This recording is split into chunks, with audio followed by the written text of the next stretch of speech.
کہ صحابی جو بھی عمل کرتا تھا دلیل کی روشنی میں کرتا تھا. اب ایک جنازہ گزرا, اب یہ دونوں کھڑے ہو گئے, کہا گیا کہ تو غیر مسلم کا جنازہ ہے, تو مسلمان نہیں ہے, آپ کیوں کھڑے ہو گئے؟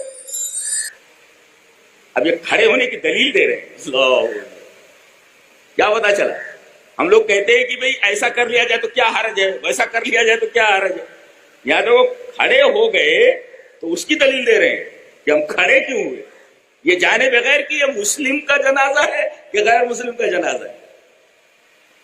بلا امتیاز مذہب ہم لوگ کھڑے ہو گئے, ایسا کیوں کیا؟ دلیل دے رہے ہیں. فقالا, دونوں نے کہا کہ ان النبی صلی اللہ علیہ وسلم مرت بہی جنازۃ, کہ نبی کریم صلی اللہ علیہ وسلم بیٹھے ہوئے تھے اور آپ کے پاس سے ایک جنازہ گزرا. فقام, آپ کھڑے ہوئے. تو جیسا آپ نے کیا تھا ویسا تو ہم لوگوں نے کیا ہے. دلیل دیکھو, کھڑے ہوئے تو کھڑے ہونے کی دلیل دی. یہ جانے بغیر کہ کس کا جنازہ ہے کھڑے ہو گئے. کہا گیا کہ یہ تو مسلمان نہیں ہے, آپ کیسے کھڑے ہوئے؟ تو دلیل دے رہے ہو کہ ہم کیوں کھڑے. اللہ, یہ حدیث مسلک اہل حدیث کو بیان کرتی ہے, اور یہ بیان کرتی ہے کہ آدمی جو بھی قدم رکھے اس کی دلیل اس کے پاس ہونی چاہیے. دلیل کوئی کام, کھڑے ہو تو بھی دلیل دے, بیٹھے تب بھی اس کی دلیل پیش کرے. کھڑے ہو گئے تو دلیل دی, کھڑے کیوں ہوئے؟ تقریر ختم ہو گئی. یہ ہے مسلک, اور خاص طور سے اگر اس کو ایکسٹینڈ کیا جائے تو مسلمان. کہا کہ ہم اس وجہ سے کھڑے ہوئے, کھڑے ہوئے اس لیے کہ نبی کریم صلی اللہ علیہ وسلم قام, کھڑے ہوئے.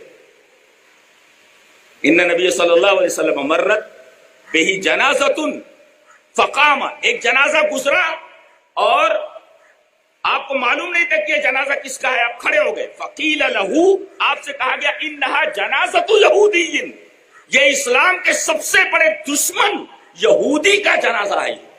نہ جنازۃ یہودی, یہ ایک یہودی کا جنازہ ہے. اور آپ کو معلوم ہے تو قرآن حکیم میں بتایا گیا سب سے بڑے دشمن کون؟ مسلمانوں کے.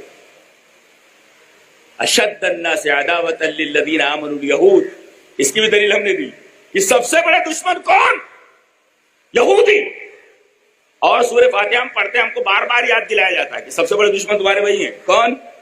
اہدنا الصراط المستقیم صراط الذین انعمت علیہم غیر المغضوب. مغضوب کو پہلے لایا گیا, اور ابن حبان کی روایت ہے کہ المغضوب علیہم الیہود والضالون النصارى, کہ مغضوب علیہم سے مراد یہود ہیں. تو سب سے پہلے انہی کا ذکر کیا گیا کہ سب سے بڑے بدماش ہیں, یہ تمہارے سب سے بڑے دشمن. اور جب اسلام کے سب سے بڑے دشمن کا جنازہ گزرا تو ہمارا نبی کھڑا ہو گیا. آپ سے کہا گیا ارے اللہ کے رسول, یہ تو اسلام کے سب سے بڑے دشمن کا جنازہ ہے, یہ یہودی کا جنازہ ہے. آپ نے ایک بات کہی, الیست نفسن, کیا یہ انسان نہیں ہے؟ اللہ, اب احترام انسانیت پر کوئی اور دلیل چاہیے. کہا الیست نفسن, آپ نے یہ نہیں دیکھا کہ یہ کس مذہب کا ہے, بتایا گیا کہ یہ یہودی ہے, تو آپ نے جواباً یہ ارشاد فرمایا الیست نفسن, کیا یہ انسان نہیں ہے؟ سب سے بڑے دشمن کے جنازے کے لیے آپ کھڑے ہو گئے. کہا گیا تو آپ نے فرمایا کیا یہ انسان نہیں ہے؟ یہ ہے احترام انسان.